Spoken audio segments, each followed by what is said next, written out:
E nós vamos entender agora hoje, no texto de hoje, o tema é dois homens e um destino. Parece tema de filme, né? Dois homens e um destino. Nós vamos, parece aquele outro lá, né? Isso, você lembra, né? Dois homens e um destino. E João 30, ou melhor, João 3, 30. Ah, pastor, você vai falar de eleição? Só se for da eleição de Jesus, a eleição da salvação. Que nesse altar nós não pregamos política. João 3, 30. Quem achou diz graças a Deus. Aleluia. Na minha Bíblia, eu acredito também na sua Bíblia, diz a mesma coisa. É necessário que Ele e que eu. Amém. Vamos orar. Pai, nós nos submetemos ao Teu Espírito, a ouvir a Tua voz e falar segundo o Teu propósito. Nos submetemos à direção que o Senhor tem para a igreja, porque o cabeça da igreja é Jesus Cristo, não há outro. O Senhor da igreja é Jesus Cristo, não há outro. O dono da igreja é Jesus Cristo, não há outro. Quem pregamos, Senhor, na igreja é o Salvador Jesus Cristo e não há outro. E convém, Senhor, que diminuamos para que o Senhor cresça cada vez mais. Por isso, Senhor, submetemos agora todo o espírito ao senhorio de Jesus Cristo, Senhor, para que somente o Teu Espírito fale neste lugar. Qualquer outro espírito que não procede de Deus se cale, caia por terra, saia, em nome do Senhor Jesus. Pai, se não for para falar a Tua palavra como ela é, mata-me neste altar, mas não permita que eu abra a boca. Mas se for, ó Deus, para falar como a Tua palavra é, viva, verdadeira, eficaz, transbordante, regra de vida e conduta, ó Deus, então dá-me a unção necessária, instrui-me pelo Teu Espírito, revela-me segundo a Tua vontade, que agora, Senhor, a igreja e eu sejamos, Senhor, alimentados por esta boa palavra, em nome do Senhor Jesus. Cremos, por isso assim oramos e já Te agradecemos, em nome do Senhor Jesus Cristo. Amém e amém, Jesus. Vamos ler de novo. É necessário que Ele cresça e eu. Amém. Assente-se, por favor.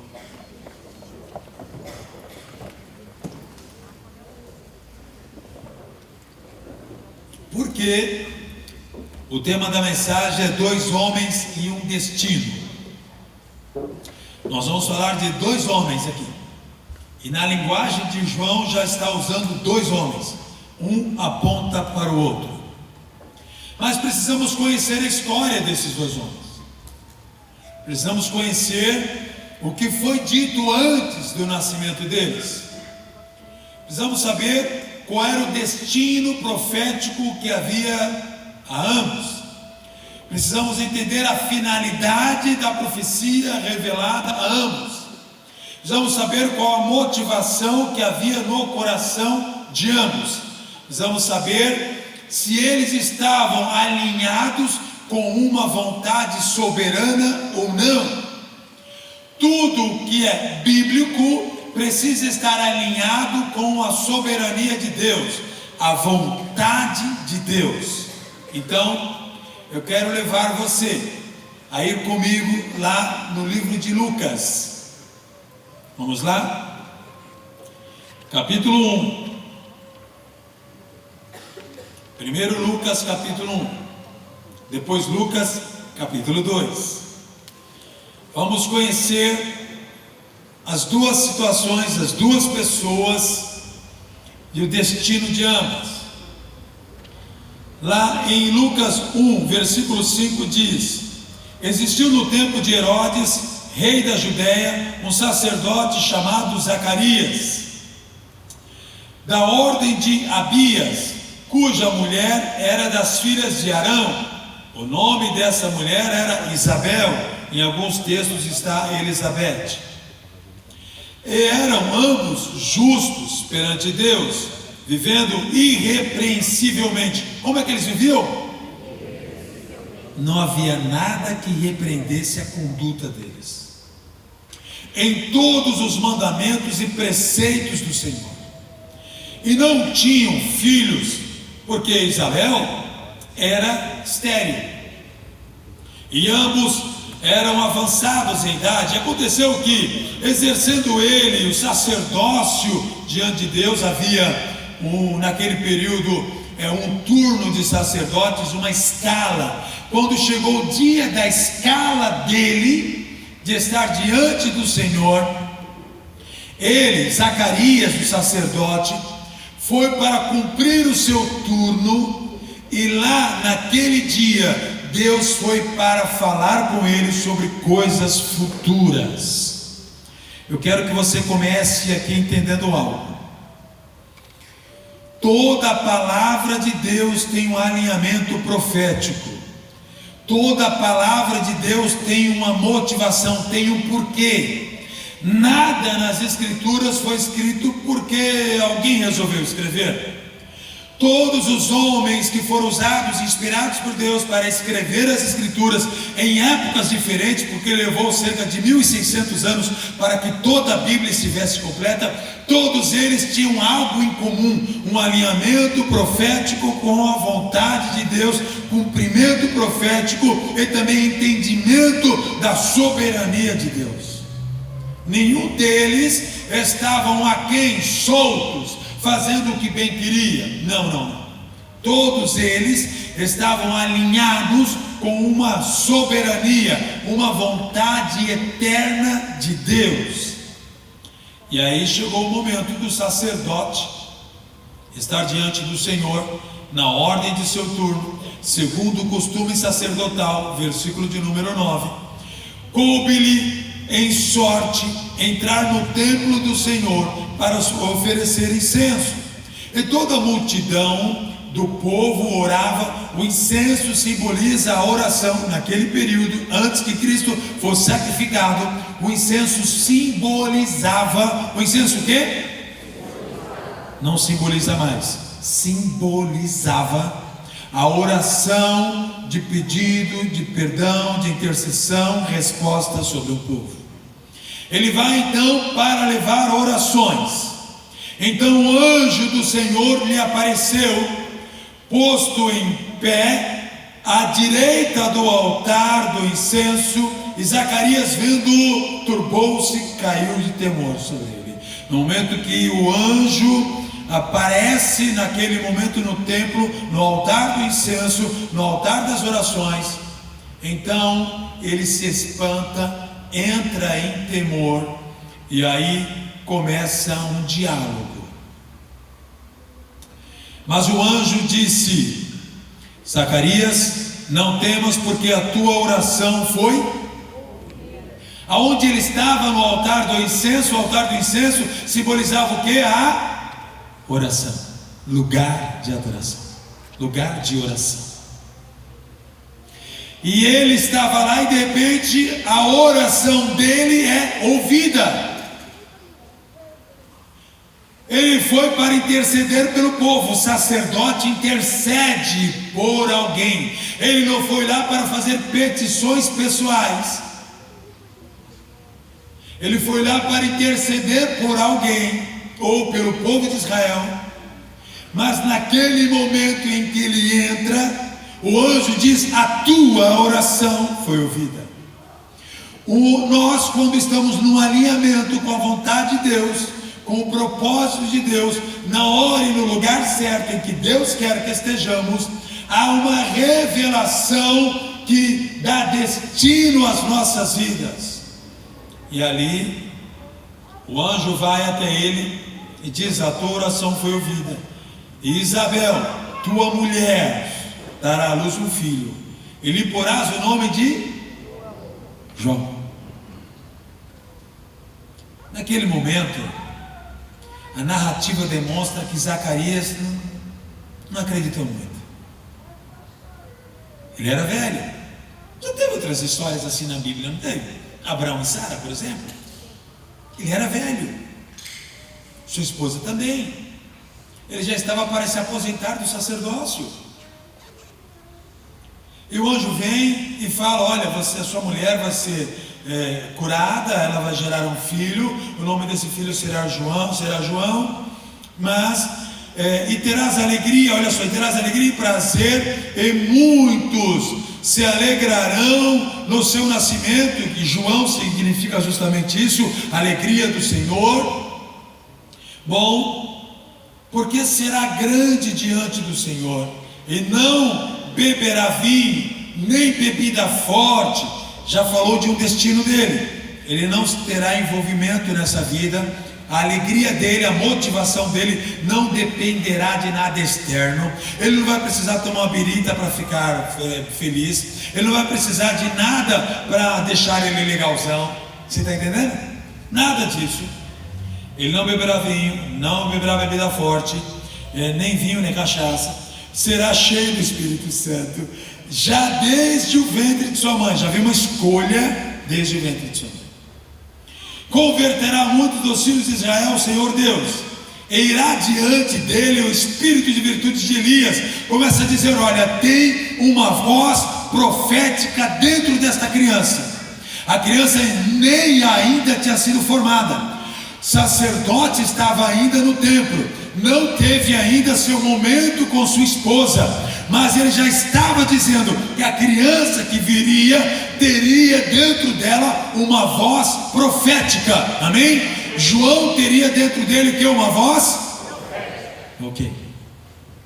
E a Bíblia diz então que naquele momento o espírito de virtude de Elias, para converter o coração dos pais nos filhos e os rebeldes à prudência dos justos, a fim de preparar o Senhor um povo bem disposto. Então disse Zacarias ao anjo: como saberei isso? Pois já sou velho e minha mulher é avançada de idade. Respondendo o anjo Gabriel disse: sou Gabriel. Ele já fala: sou eu que assisto diante do Senhor. Sou eu o mensageiro de Deus para o povo de Israel, que assisto diante de Deus, e fui enviado para falar-te e dar-te as alegres novas. Todavia ficarás o quê? Mudo, e não poderás falar até o dia em que essas coisas aconteçam. Muito bem. Quando você não está preparado para a revelação profética, a melhor coisa que você pode fazer é... Você entendeu? Olha para alguém que está do lado e diz: se você ainda não está preparado para a revelação profética, fica calado para não falar aquilo que não deveria.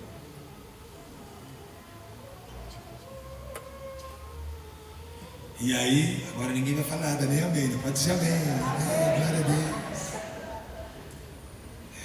Quando Zacarias, ele questionou uma voz profética, de imediato perdeu a fala.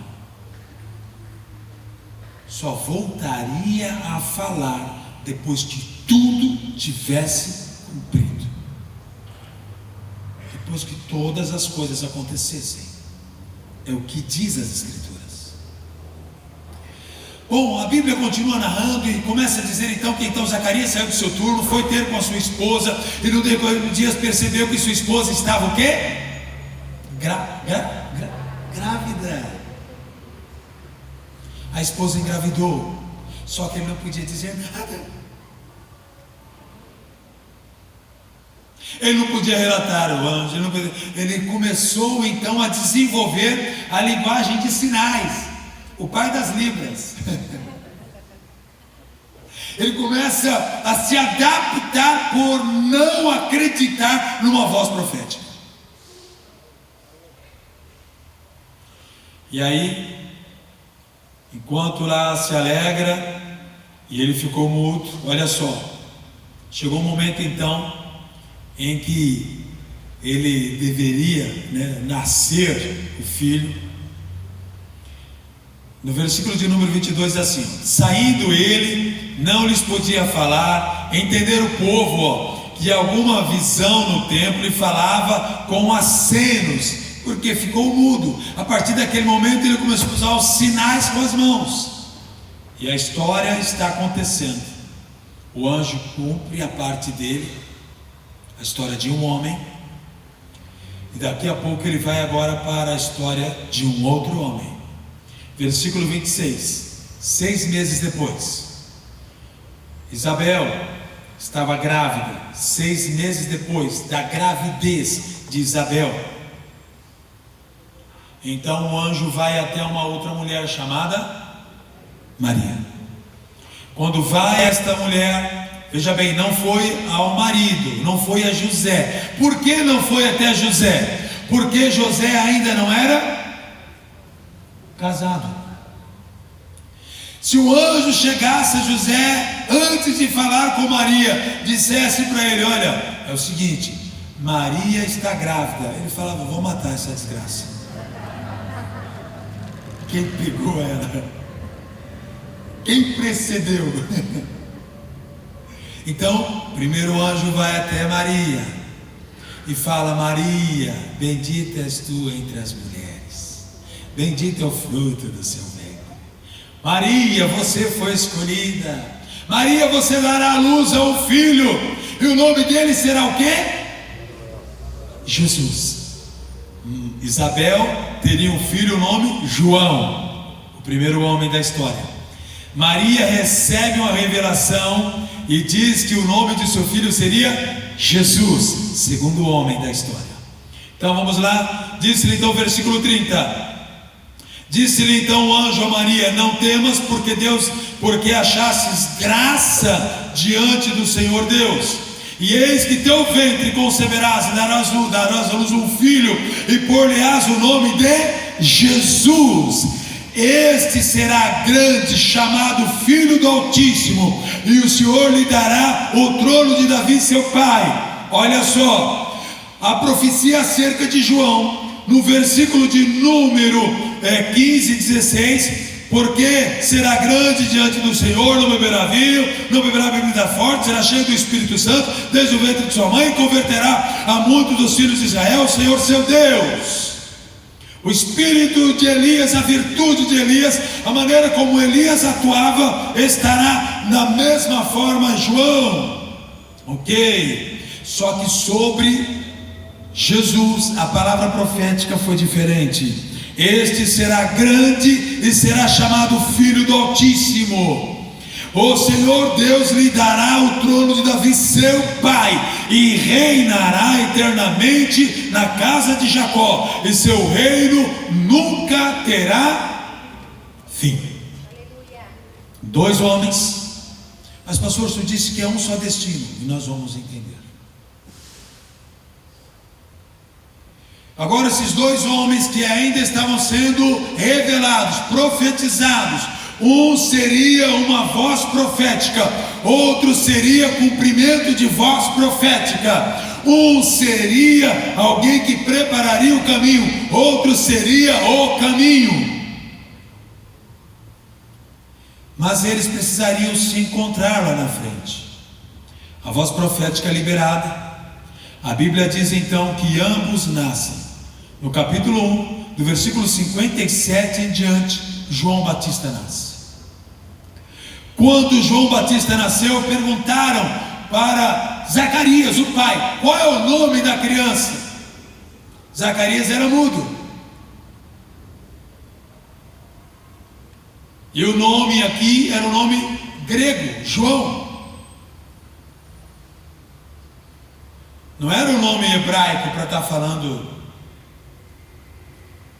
Então, Maria, ou melhor, Isabel fala, o nome dele será João. Aí pergunta novamente ao pai: mas peraí, isso não tem na sua família o nome do pai? Por quê? Porque para a tradição judaica, o filho, no caso aqui, teria que ser Zacarias, filho de Zacarias.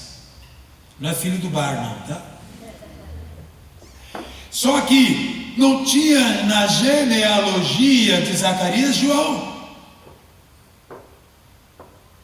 Mas a ordem profética deveria ser o quê? Cumprida. Isabel entendeu. Então o pai perguntaram com acenos ao pai porque queria que eles chamassem, pedindo ele uma tabuinha. No versículo 62, 63, para escrever, escreveu dizendo: o nome dele é João. E todos se maravilharam.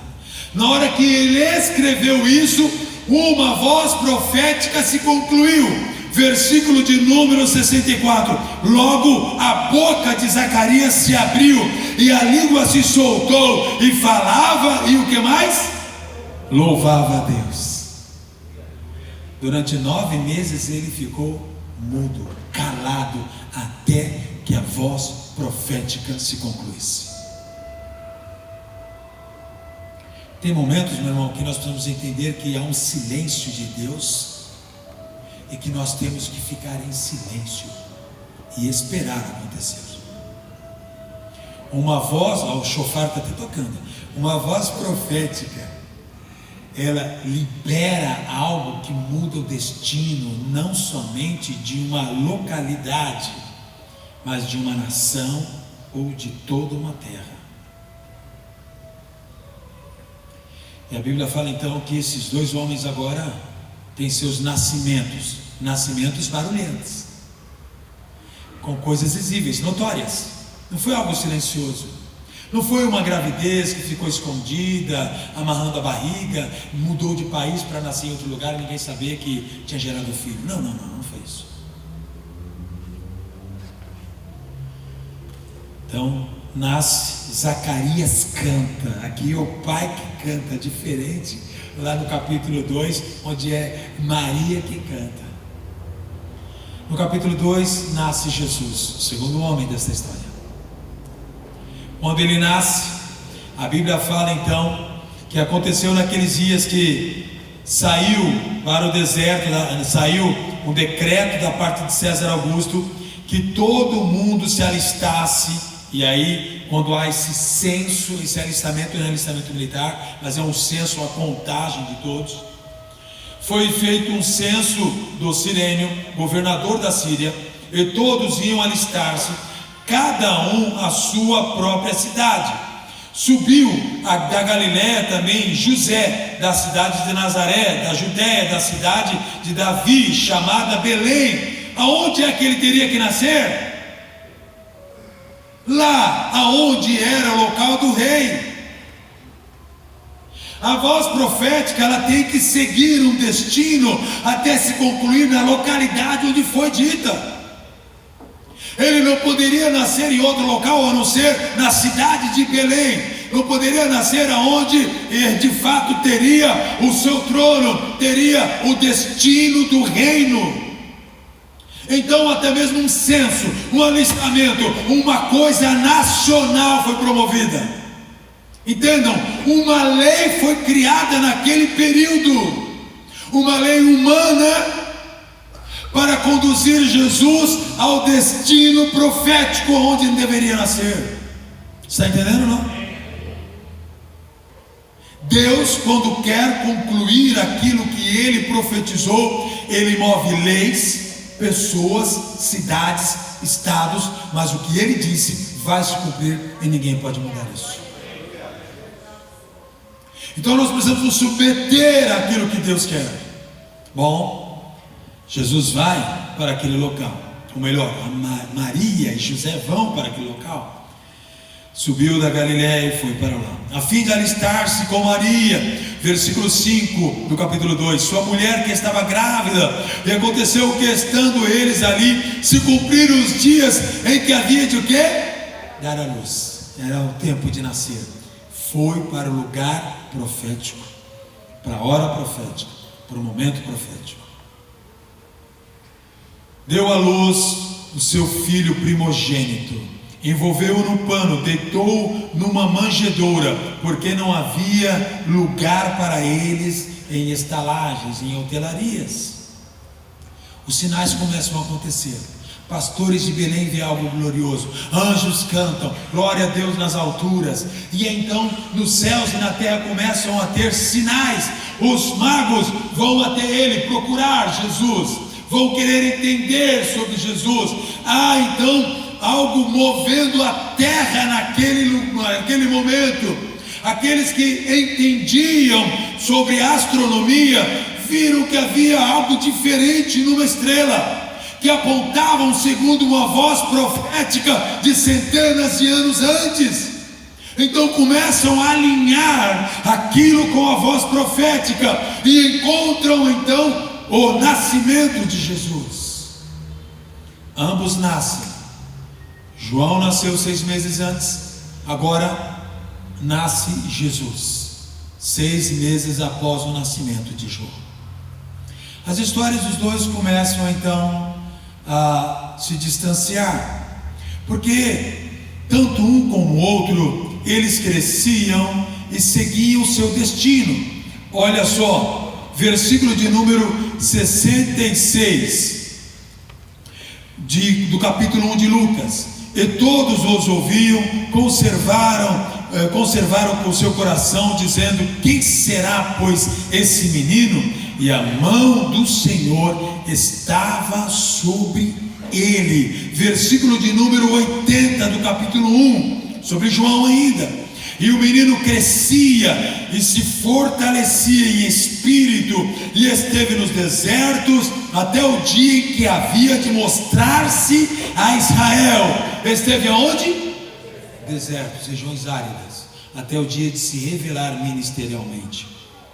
O destino deveria esperar o tempo, ou melhor, a profecia deveria esperar o tempo certo para se cumprir. Jesus nasce, e a Bíblia fala então sobre ele, depois de seu nascimento, que eles estavam glorificando ao Senhor. Jesus, no versículo de número 21, e quando chegaram ao 8º dia, foram cumpridos os dias de circuncidar o menino, foi-lhe dado o nome Jesus, que conforme o anjo antes havia concedido. Cumprindo-se os dias da purificação, segundo a lei de Moisés, levaram para Jerusalém para apresentarem ao Senhor, segundo está escrito na lei do Senhor: todo menino macho primogênito será consagrado ao Senhor, para darem oferta segundo o disposto na lei do Senhor, um par de pequenos pássaros, 2 rolinhas ou 2 pombinhos. E assim foi feito. A Bíblia fala então que isso acontecia, e no versículo aconteceu a partir de consagração. Versículo 52 diz: e crescia Jesus em sabedoria e em estatura, e a graça de Deus, e em graça com Deus e com os homens. Ambos estavam crescendo e esperavam agora o tempo das coisas acontecerem. Quanto tempo houve silêncio na vida de um e de outro? 30 anos. Algumas pequenas aparições de Jesus, como essa narrativa que eu li, já na sua pré-adolescência, provavelmente o período que foi para o Bar Mitzvah. De João não conta mais nada, a não ser quando ele viria a concluir a voz profética e entender o seu destino. Nenhum dos dois cresceram juntos. Mas a Bíblia fala que Maria era prima de Isabel. Sim, de fato era prima, mas o povo de Israel todo eram primos. Por quê? Porque todos vieram de uma família, a família de Jacó, que teve os 12 filhos. Então, claro, todo judeu puro, ele era parente de um outro judeu. Ok? Bom, ele cresce, o tempo vai se passando. 30 anos depois, os dois deveriam se encontrar agora e se conhecer. Aí eu quero que você vá comigo lá em Mateus.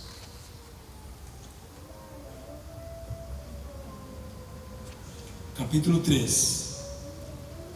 Hoje nós estamos lendo um pouquinho de Bíblia, né? Mateus capítulo 3. Naqueles dias apareceu João Batista pregando no deserto. Olha só, 30 anos depois vem João Batista. Como é que ele apareceu? Ele apareceu na balada, ele apareceu fazendo uma curtição, ele apareceu no meio de alguma muvuca. Não. Ele apareceu pregando no deserto. Aonde foi que ele cresceu? Que a Bíblia diz que ele crescia? Onde? Deserto. Ele cresceu naquilo que estava preparando ele para a sua finalidade, uma vida árida, vestido com peles de camelo, cinto de couro, e se alimentava de algo delicioso, gafanhotos e mel. Deu água na boca, né? Claro, vocês amam isso. Todo mundo toma isso no café da manhã, né? Que delícia. Imagina a hora que você morde aquela coisa crocante e segue aquela coisa, deixa pra lá. Bom, esse era o alimento. E eu quero te dizer, é azedo que só esse negócio para comer, por isso o mel. Então João sabia que a vida dele não seria fácil, mas ele não pediu facilidades. Ele quis caminhar, ouçam aqui, ninguém conversando agora, amém? Ele quis caminhar na voz profética. Ele quis caminhar na voz profética. Então, naqueles dias apareceu João Batista, pregando no deserto da Judeia e dizendo uma palavra maravilhosa que todo mundo ama ouvir: arrependei-vos. A sua pregação tinha a ver com mudança de caráter, de personalidade, de vida, de circunstância, de credos, de crenças, de religiosidades. A vida dele e a pregação dele era uma coisa só. Ele não era um pregador que pregava uma coisa e fazia outra. Não. A vida dele e a pregação dele era uma coisa só. Ele entendeu que ele tinha um destino profético e ele cumpriria. E ele não tinha papas na língua, então ele falava justamente que o Espírito Santo lhe impelia que falasse. Arrependei-vos, porque é chegado o reino dos céus. Em algumas traduções está dizendo: está chegando o reino dos céus. Porque olha só, este é anunciado pelo profeta Isaías, que disse: voz do que clama no deserto, preparai o caminho do Senhor, endireitai as suas veredas. Então João não era apenas uma voz profética a partir do anjo Gabriel, entenderam? Ele era uma voz profética de 730 anos antes. Ele era a voz profética que Isaías havia dito, e que no tempo certo foi anunciado. Você começa a entender aqui desígnios de Deus. Eu quero que você comece a pensar qual é a voz profética que ecoa dentro de você, que faz você cumprir um destino na casa e na obra do Senhor. O que você está fazendo para cumprir exatamente o que Deus quer, não procurando facilidades, mas entendendo que aquilo que o que Deus quer é o que realmente vai exaltar o nome dele. João, ele então, e aí entra aquela parte que eu falei da sua vestimenta e alimentos. Ele entendia que ele era uma voz profética, uma voz do Senhor, que ia preparar o caminho, mas ele não era o caminho. Bom, versículo de número 11, do capítulo 3. João estava batizando as pessoas que iam se arrependendo de seus pecados, entendendo que um reino dos céus seria estabelecido, porque durante 30 anos ficava ecoando aqueles sinais. Comece a pensar comigo aqui. Vamos imaginar que todo mundo aqui havia nascido naquele período, ou era pequeno naquele período, jovem, já tinha algum entendimento, os pais falaram e sobre algo que iria acontecer, sobre um sinal no céu, anjos que foram vistos, pastores que foram até um lugar, uma outra criança que foi nascida, e um sacerdote que ficou mudo, mas quando a criança deu o nome à criança, ele voltou a falar. Um milagre profético aconteceu naquele momento. Imagina aquela história ecoando 30 anos, as pessoas falando sobre isso, e de repente ele vem e clama. As pessoas começam a entender: opa, este é João. João quem é? João é o filho de Zacarias, o sacerdote. João é aquele lá que quando nasceu, o pai dele escreveu na tábua o nome dele, e naquele momento que ele escreveu o nome na tábua, ele, João, foi dito, pronunciado o nome João, Zacarias passou a falar. Então começaram a pensar: tem algo em João, há um poder em João. Se tivesse um grupo de louvor naquela época, a gente dizia: há poder no nome de João. Porque eles começaram a entender: não, João tem uma história, é filho de um sacerdote que estava no turno, Deus naquele dia deixou ele mudo, todos nós nos maravilhamos, há uma história nisso, é João que está dizendo agora. Tudo bem que ele está lá no deserto, é alguém diferente, não bebe, não fuma, não tem vícios, não se embriaga, não se envolve em más conversas, não se envolve em fofoca, não se envolve com nada que os outros fazem, é um cara separado de tudo isso, e é um cara que tem o mover e o poder do Espírito Santo, uma voz profética quando ele fala, isso penetra na nossa alma, nós nos sentimos atemorizados com a voz dele. Este João tem alguma coisa estranha e poderosa na vida de João. Então ele fala: eu sou a voz que clama no deserto. Uma voz que estava ecoando 700 anos antes, até se cumprir ele. Está entendendo?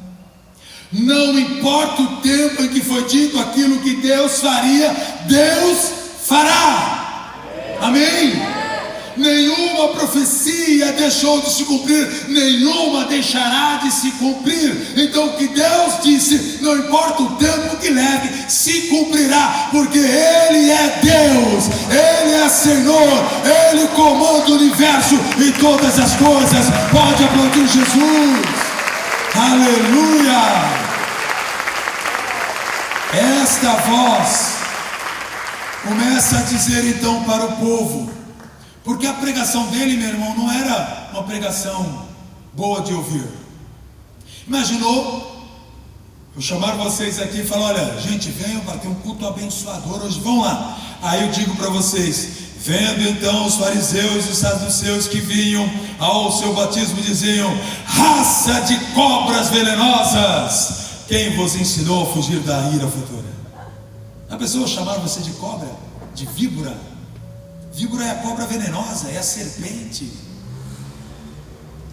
E as pessoas iam até lá e ouviam este elogio.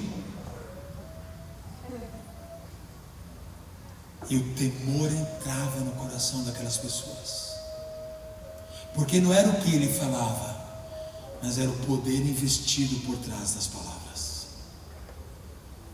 porque era direto com a religiosidade, contra a religiosidade, contra o caráter deturpado de um povo judeu.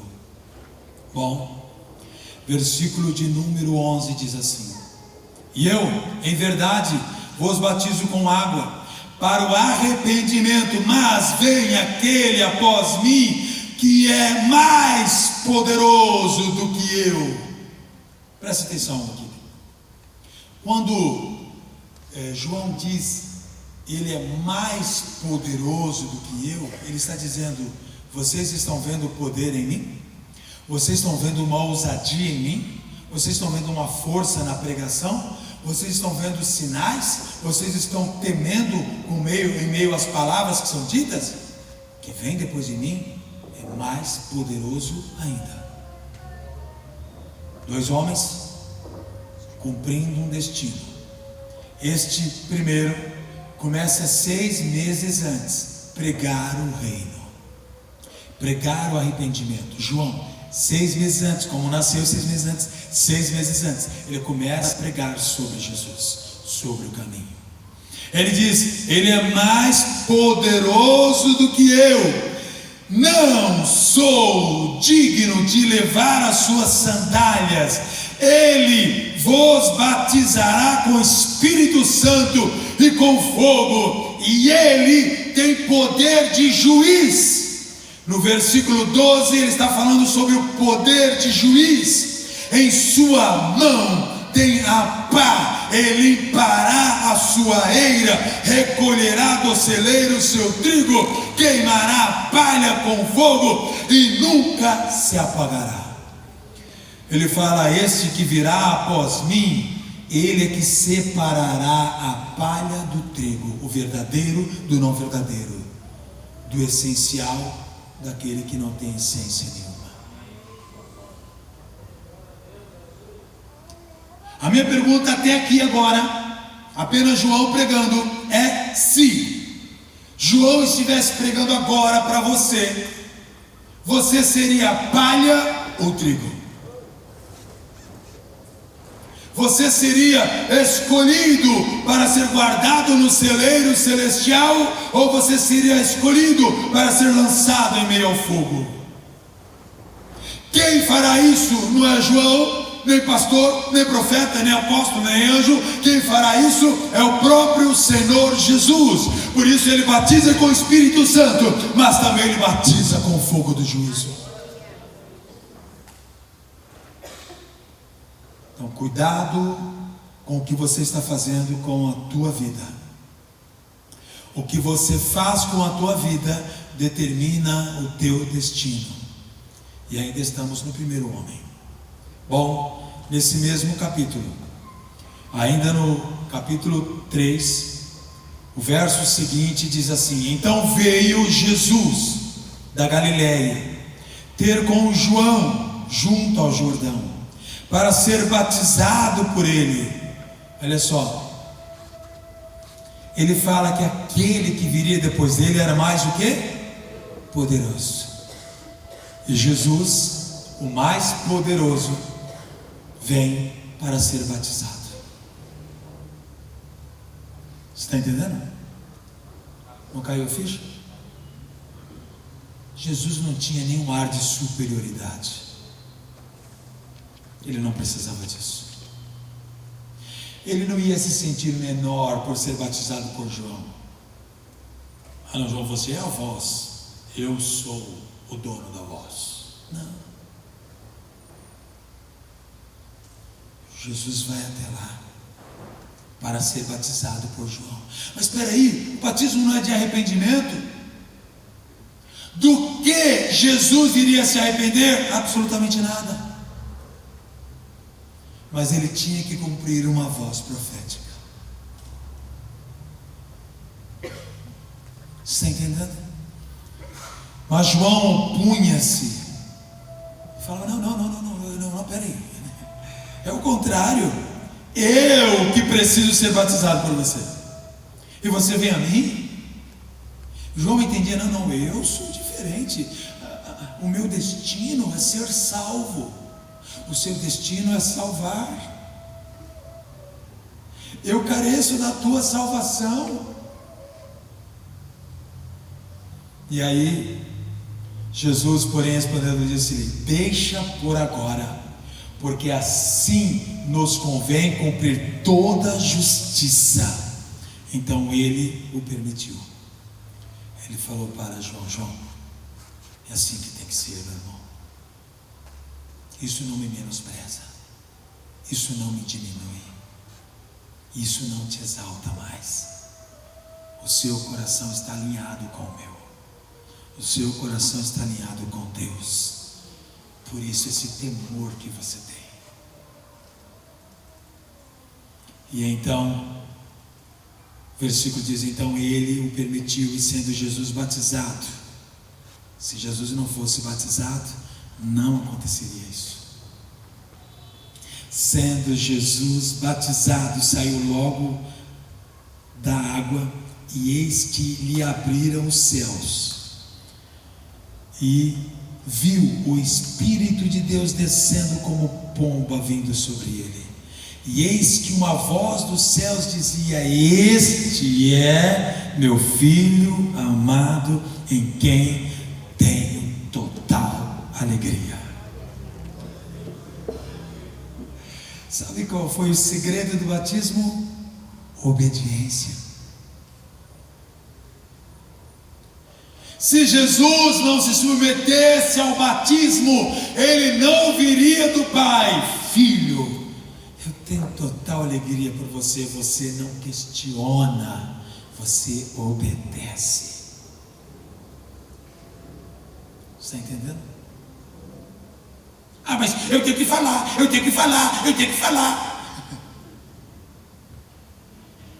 Para de questionar. Se submeta. Se submeta à vontade de Deus. Sabe, tem horas que aquilo que as nossas mães diziam quando nós éramos crianças é uma palavra verdadeira. Quando ela dizia: engole o... que era choro desnecessário. Você está entendendo? Jesus não lamentava em nada, não. Ah, mas espera aí, você é batizado por João. O cara veste roupa de camelos, come gafanhoto, mel. Como é que é o hálito desse cara? Não. João, eu vim aqui para ser batizado por você. Não, o Senhor é o Senhor, eu não sou o servo. Cumpre isso daí. João batiza, a voz de Deus vem, o Espírito Santo vem sobre Jesus, a voz de Deus vem sobre ele. Então, a afirmação de que ele era filho e o destino dele então começa a se concluir. Bom, Jesus vai para o seu destino profético. Ele é batizado. Após ser batizado, ele vai para pregar nos lugares onde deveria pregar. Ele primeiro vai para Nazaré, é rejeitado, mas ele tem que cumprir, porque teria que resplandecer a luz na cidade de Neftali e Zebulon. Ele deveria cumprir cada uma das profecias ditas a respeito dele. Todos os lugares que ele tinha que passar, ele tinha que passar.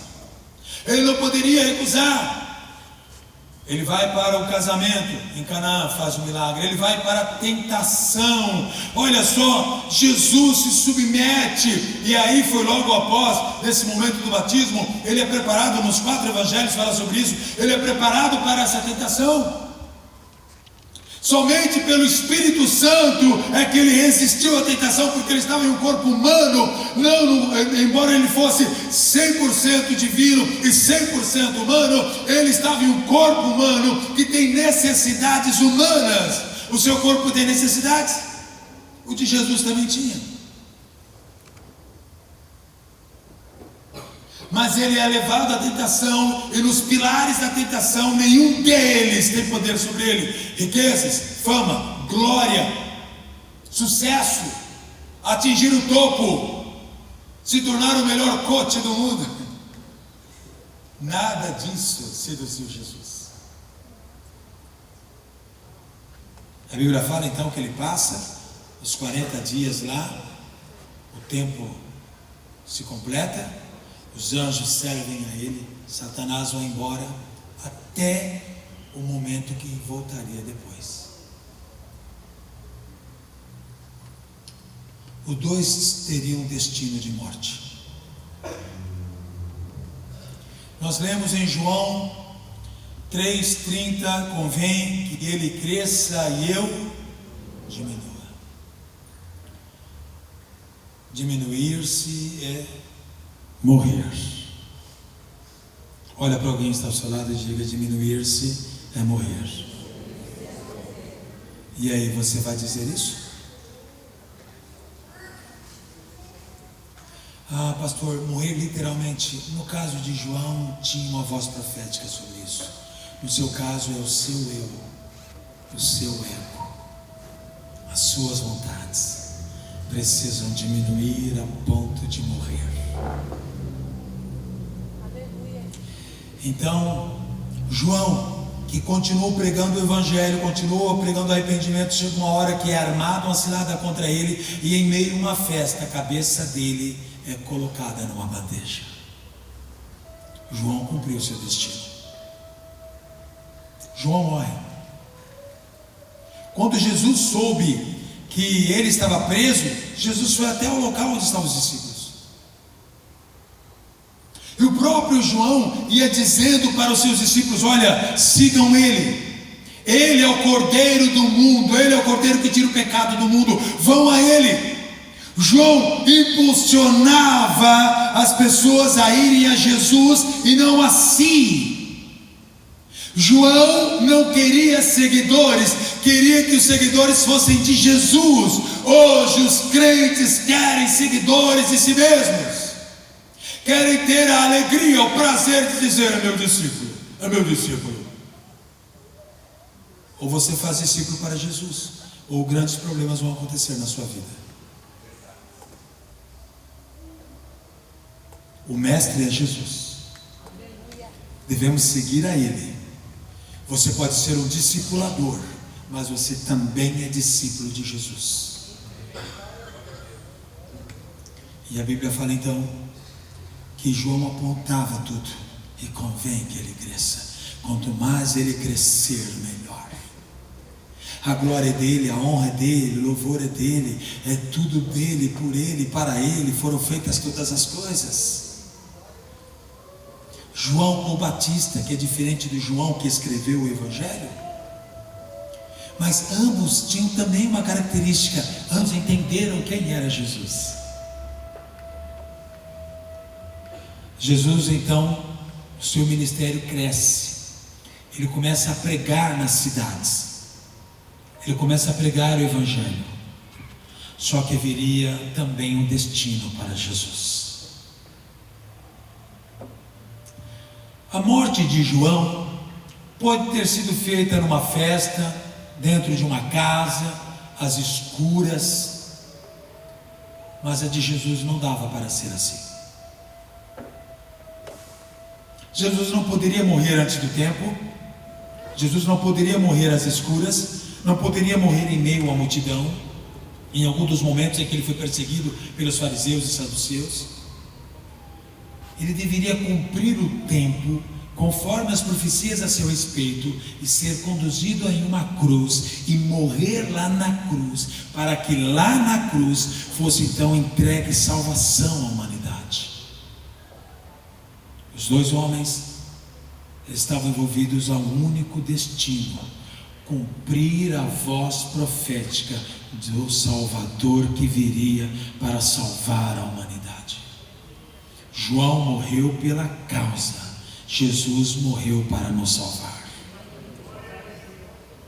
A partir daquele momento que Satanás inclusive teve esse outro tempo, lá na tentação não venceu, lá na cruz Satanás achou que tinha vencido, porque para Satanás ele sabia que ele estava matando não apenas João, um profeta, ele estava matando agora o alvo da profecia, o Senhor da profecia, o Verbo encarnado, o Filho de Deus, porque a voz de Gabriel disse que ele seria rei e seu reino duraria para sempre. Só que para Satanás achava que o reino de Jesus tinha a ver com Israel e não com a eternidade, e ele achou que matando o corpo de Jesus mataria o seu destino, mas não, até mesmo Satanás acabou sendo usado num destino para que Jesus cumprisse a voz profética, e então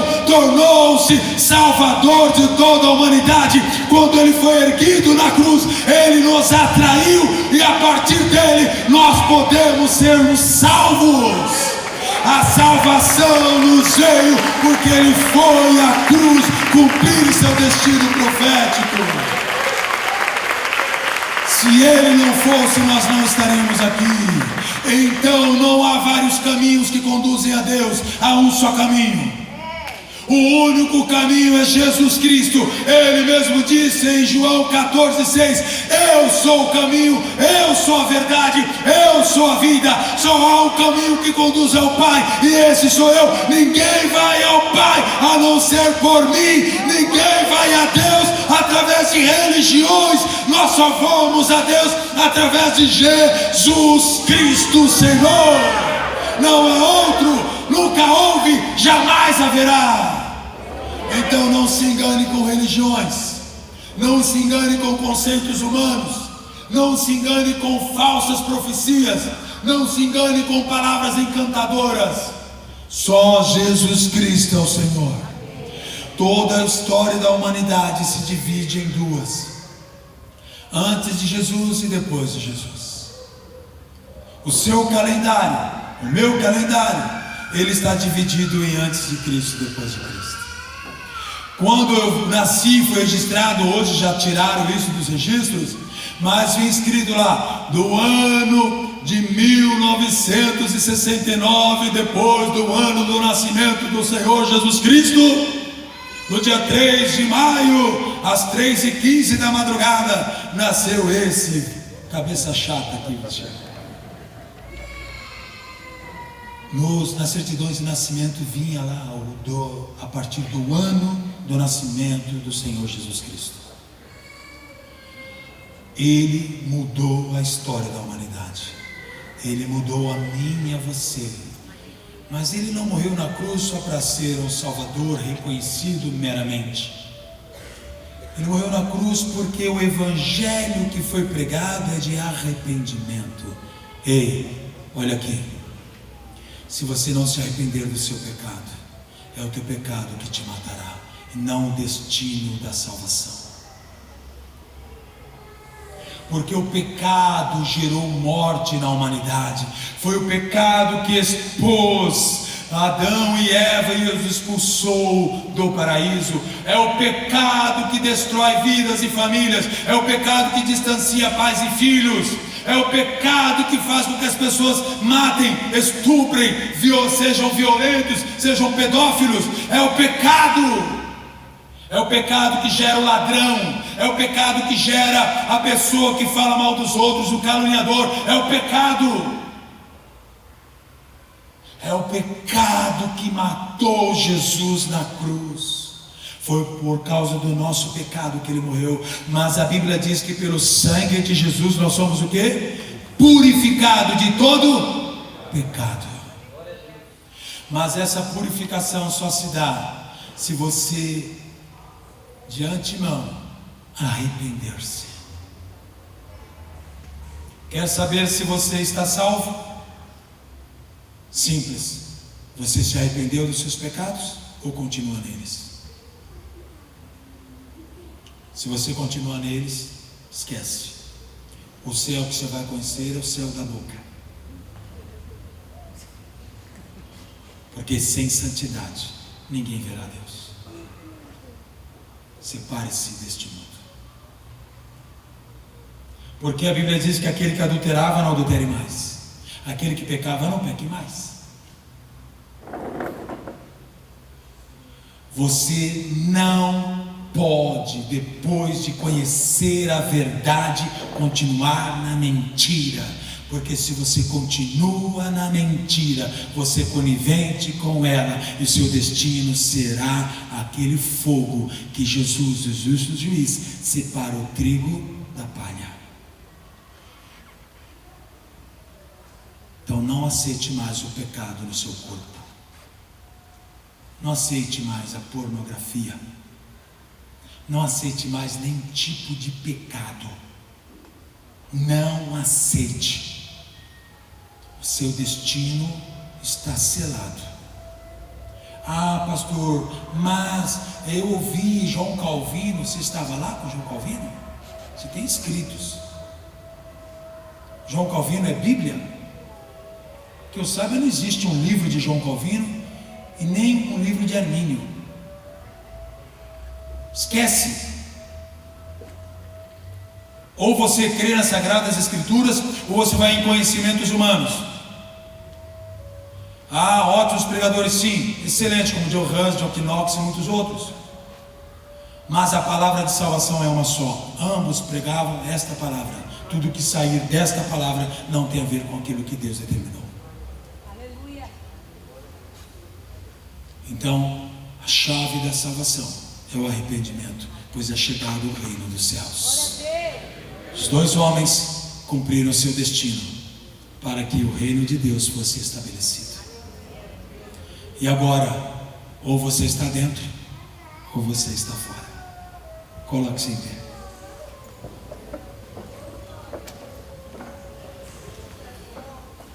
O que eu vou fazer com essa palavra, pastor? Eu achei que eu ia ficar pulando aqui de alegria. O senhor falou isso daí, agora o que eu faço? Uma palavra doce e suave, como a de João Batista e a de Jesus também. Arrependei-vos, ou então, raça de víboras, quem vos disse que você ia se livrar da ira futura? Só tem um jeito de nos livrarmos da ira futura: nos arrependendo e recebendo Jesus Cristo de verdade como o único e suficiente Salvador. Isso não é religião, isso é vida. Porque Ele mesmo disse em João 10:10: o ladrão vem senão para roubar, matar e destruir. Eu vim para que tenham vida, e a tenham o quê? Em abundância. Só tem dois destinos: ou a vida com o ladrão, ou a vida com aquele que traz vida. O que você vai fazer? Então chamo você a algo muito intenso, que tem a ver com a eleição da sua alma. Qual o destino? Quando chegar no elevador espiritual, se aperta, sobe ou desce?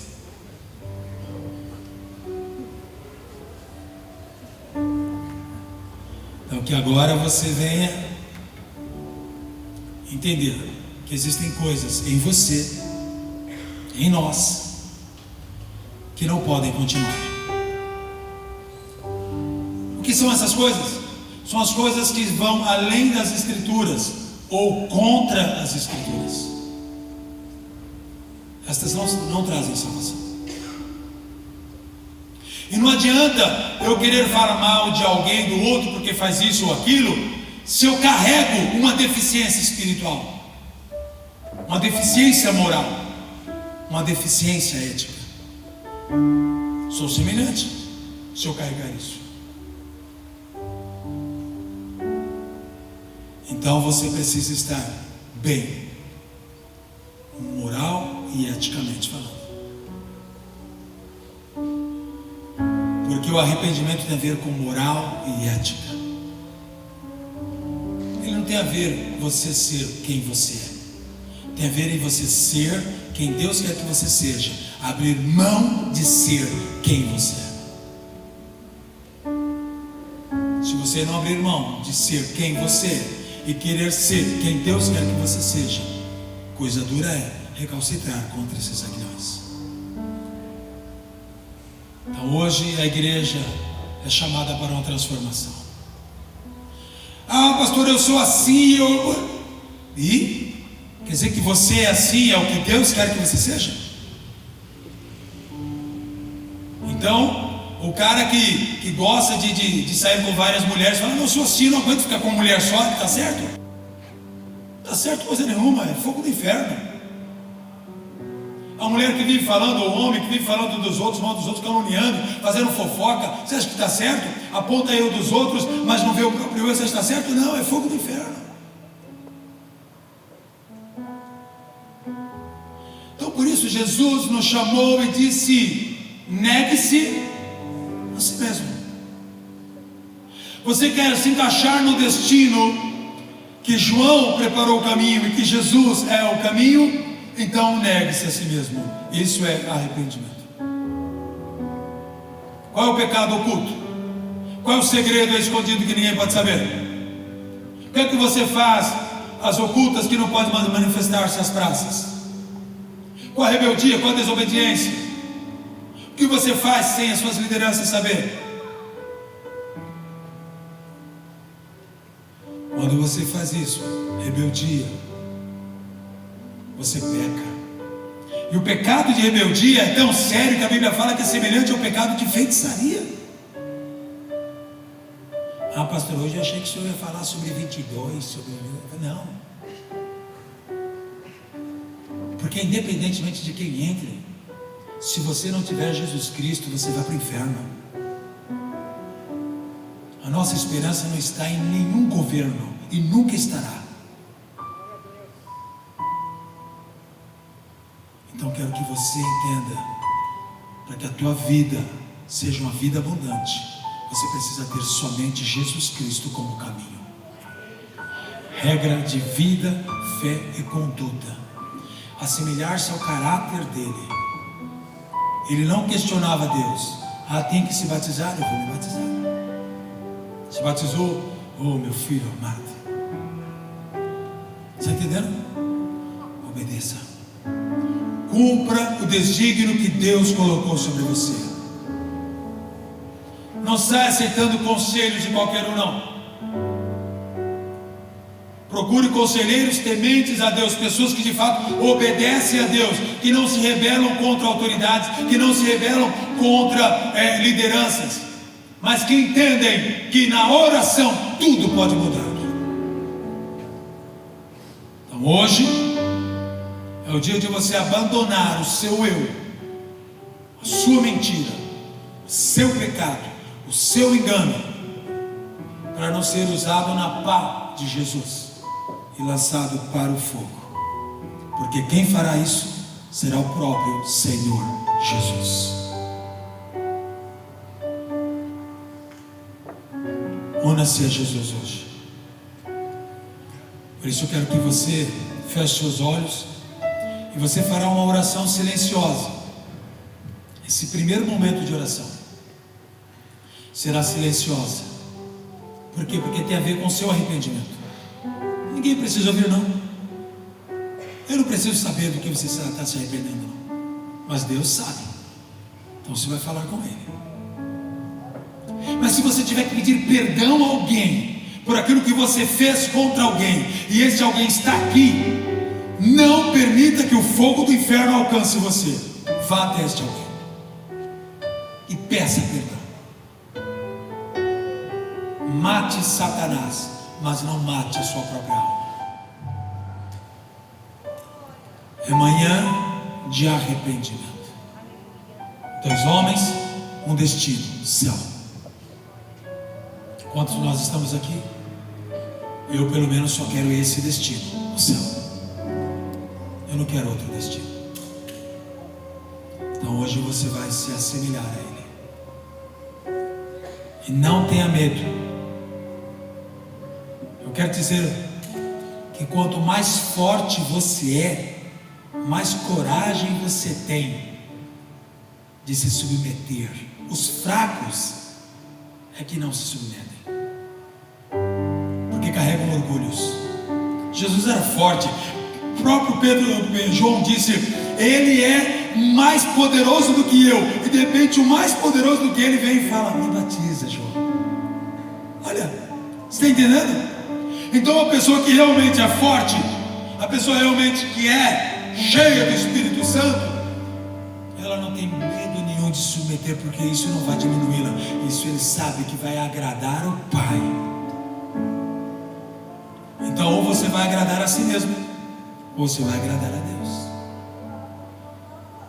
E neste seu agrado, você está selando o seu destino. Por isso hoje, arrependei-vos. É chegado o reino dos céus. Como eu gostaria que Jesus voltasse agora, enquanto estou aqui pregando. Mas, se Ele voltasse agora, todos subiriam com Ele. Então, nesse momento, vai escolher no seu coração caráter, personalidade, sua fala. Você tem ficado mudo com aquilo que você não entende? Ou você tem falado pelas costas? receber falado pelas costas. O seu destino é a palha. E hoje Deus desnuda você. Que adianta um homem ganhar o mundo inteiro e perder a sua alma? Nada. A salvação é dada sem preço nenhum. É gratuita. Mas ela custa a sua vida. Está entendendo? Você não precisa pagar para ter a salvação, mas ela custa a sua própria vida. Feche os olhos. Pai, nós nos colocamos diante de Ti, Senhor, como homens, mulheres que entenderam a palavra e que agora, Senhor, de uma maneira silenciosa, cada um, Senhor, se redime diante de Ti e vai colocando agora de lado os seus conceitos, preceitos, preconceitos, para entender uma única voz, a Tua. Então entender um único destino, o celestial, como João, como Jesus assim nos ensinou. E a palavra, Senhor, chave é o arrependimento. Então, Senhor, eu quero abrir mão de mim mesmo, daquilo que ainda houver dentro de mim que não é agradável a Ti. Eu repugno, eu tenho fastio e nojo, pois não quero nada que me distancie de Ti. Da mesma forma, Senhor, cada um que aqui está, Senhor, que tem seus pequenos pecados, que assim eles se chamam, os seus pecados que são guardados, velados, que hoje, Senhor, venham se libertar deles, sair deles, arrepender-se deles, pois é chegado o reino dos céus, é chegado o Teu reino, Senhor. Senhor Deus, que nem todos que estão aqui viverão, e todos, ó Deus, que viverem até a volta de Jesus, que possam viver em plenitude de vida. Mas, Senhor, como nós não sabemos o nosso dia de partida, o Senhor pode voltar para nós a qualquer momento, pois é o momento da partida.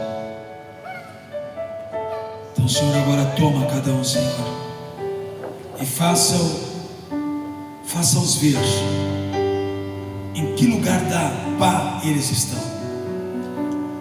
A pá que joga para dentro do celeiro ou que joga para a fornalha.